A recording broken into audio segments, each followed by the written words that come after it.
I'm going to tell you guys a story, and this story that I'm going to tell you is called the story of Jim.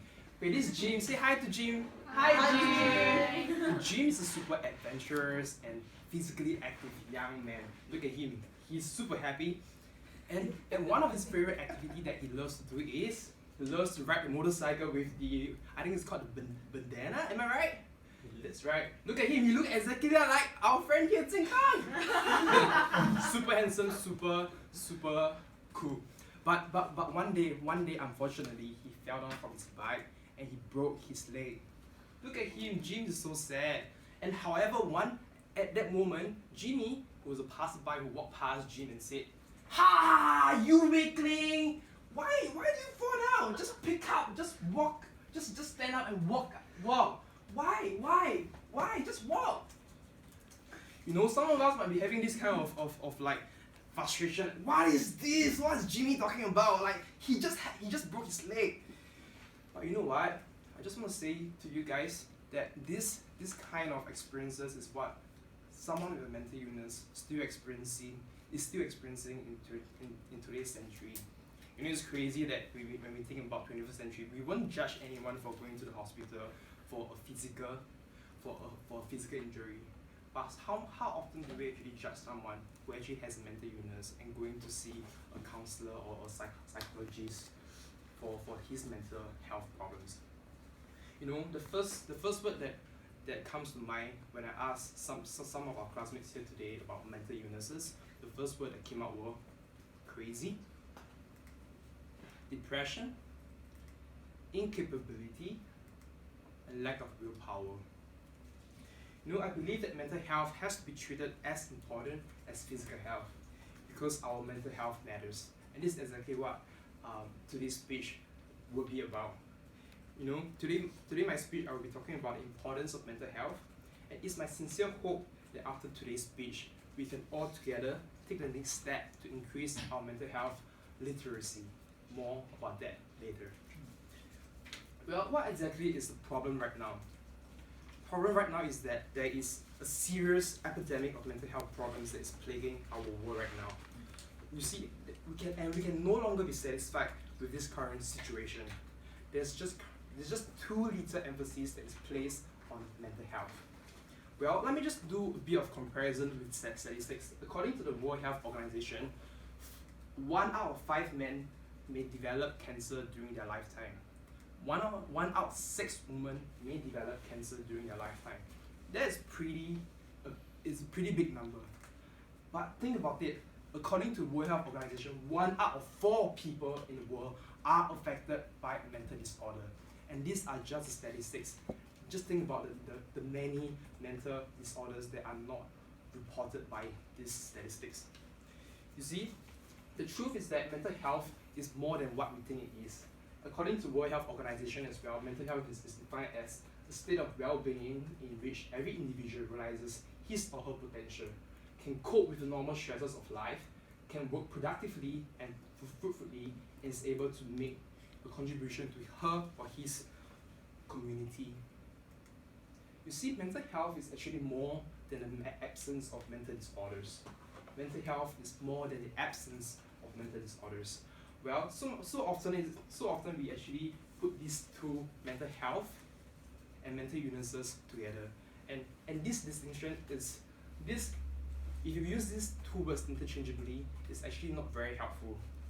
And it can be very misleading as well. Well, mental health, as we talked about just now, is about the well-being of a person, and an individual can cope with the normal stresses in life. Mental illnesses refers to collective to all diagnosable mental disorders.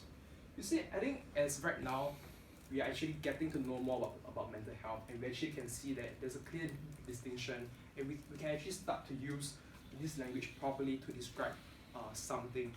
And today, what I'm trying to share with you guys is that mental health matters to every single one of us.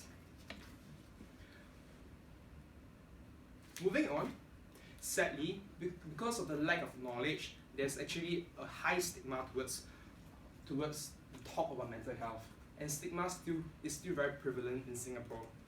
5 out of 10, according to a national Council of Social Services statistics, 5 out of 10 Singaporeans are not willing to be near with someone with mental illnesses. 7 out of 10 Singaporeans believe that people with mental illnesses still face stigma daily.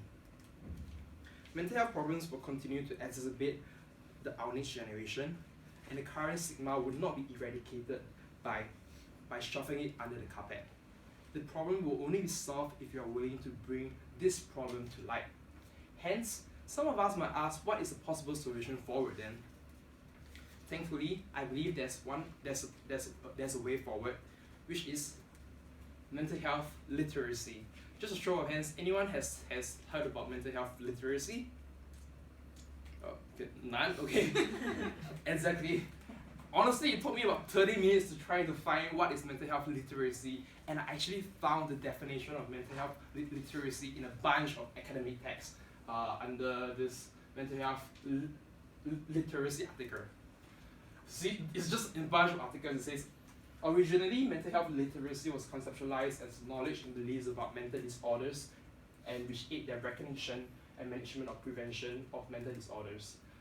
Shortly after that, they realized that this definition is not sufficient to talk about mental health itself, and so they actually revised it and to say that mental health to indeed include knowledge that benefits of a person and knowledge to prevent a mental disorder and blah blah blah. So a bunch of text is super confusing, and hence there's this chart that says, so mental health literacy can be summed up as the knowledge that benefits one's mental health, knowledge of how to prevent a mental disorder, recognition of mental disorders when developing, knowledge of effective self-help strategies for mild to moderate problems, and first aid skills to help others. Well, I think that's a good thing, and as through the survey that I've done, 11 out of 14 of us, which is 80% of the students here, surveyed that they like to have better mental health literacy. The good news is that we can all actually increase our mental health literacy, and mental health literacy is actually for every single one of us.